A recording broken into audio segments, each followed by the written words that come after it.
Assalamualaikum warahmatullahi. Dalam video ringkas ini, insyaAllah saya akan cuba explain macam mana cara untuk kita subscribe CEO Morning Brief DH. Okay, so jangan ke mana-mana.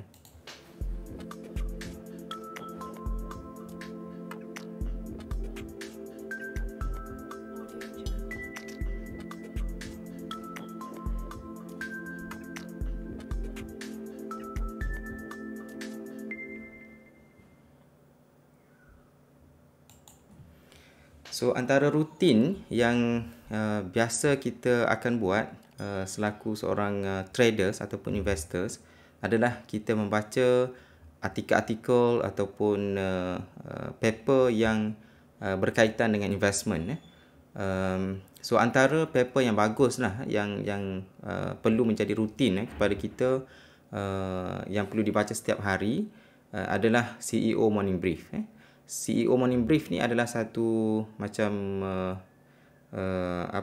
yang dikeluarkan oleh DH lah setiap hari. Saya rasa hari Selasa sehingga hari Jumaat.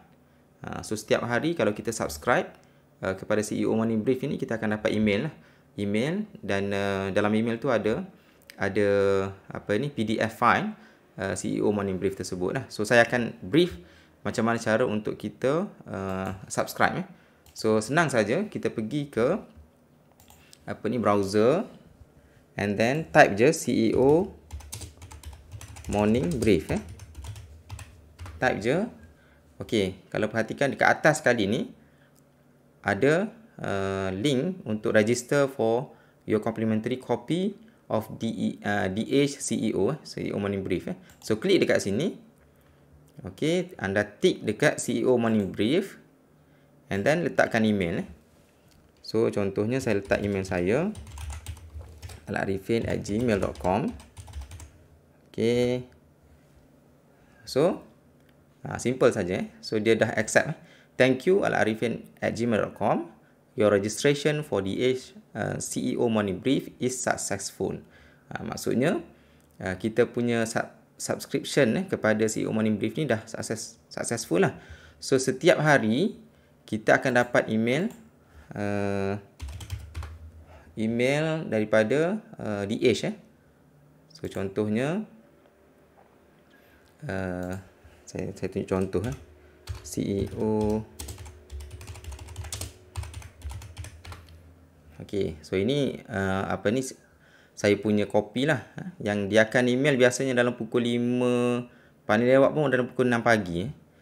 So kita akan terima lah melalui email. So kita boleh buka and then kita scroll down. Dekat sini dia ada PDF format.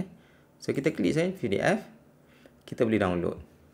Okay, so ini antara orang kata rutin lah kepada traders yang serius lah, yang nak trade bursa lah, especially stok-stok yang ada dekat bursa.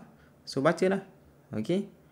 Cuma bila kita kata baca CEO Morning Brief ni, jangan anggap bahawa semua syarikat yang disebut oleh CEO Morning Brief tu kita beli, kita masuk. Sebabnya news kan. Ini jenis news. Jadi ada orang guna konsep buy on news. Tapi bagi saya ia sangat bahaya. Okey.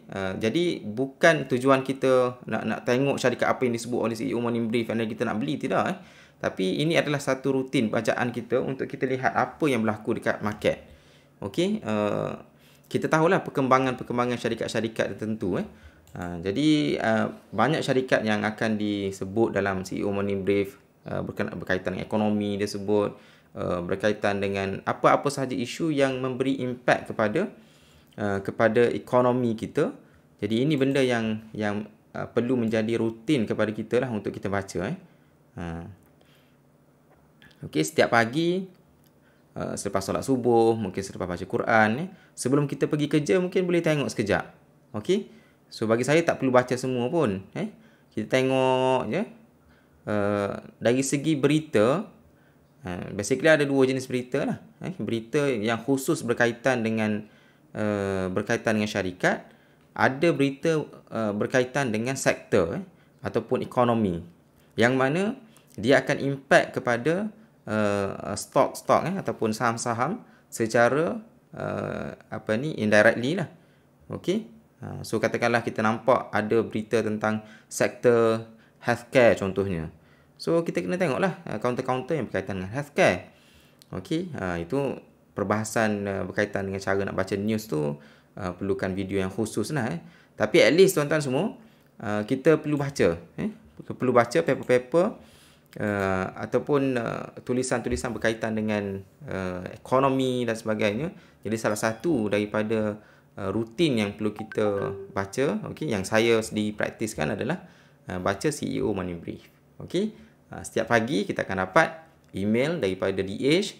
Okey, so selepas solat subuh, okey, so kita boleh buka sekejap sebelum kita pergi ke kerja lah, tempat kerja. So itu antara rutin yang perlu kita amalkan sebagai traders yang betul-betul nak serius dalam ilmu, dalam pelaburan saham. Okey, saya rasa itu saja perkongsian saya pada hari ini. Simple saja. So rakan-rakan boleh follow lah kalau sekiranya ada manfaatnya. So kepada yang belum subscribe channel ini, insya-Allah anda boleh tekan button subscribe dan tekan butang loceng. Okey, saya rasa itu saja. Wallahu alam. Assalamualaikum warahmatullahi taala wabarakatuh. Jumpa lagi.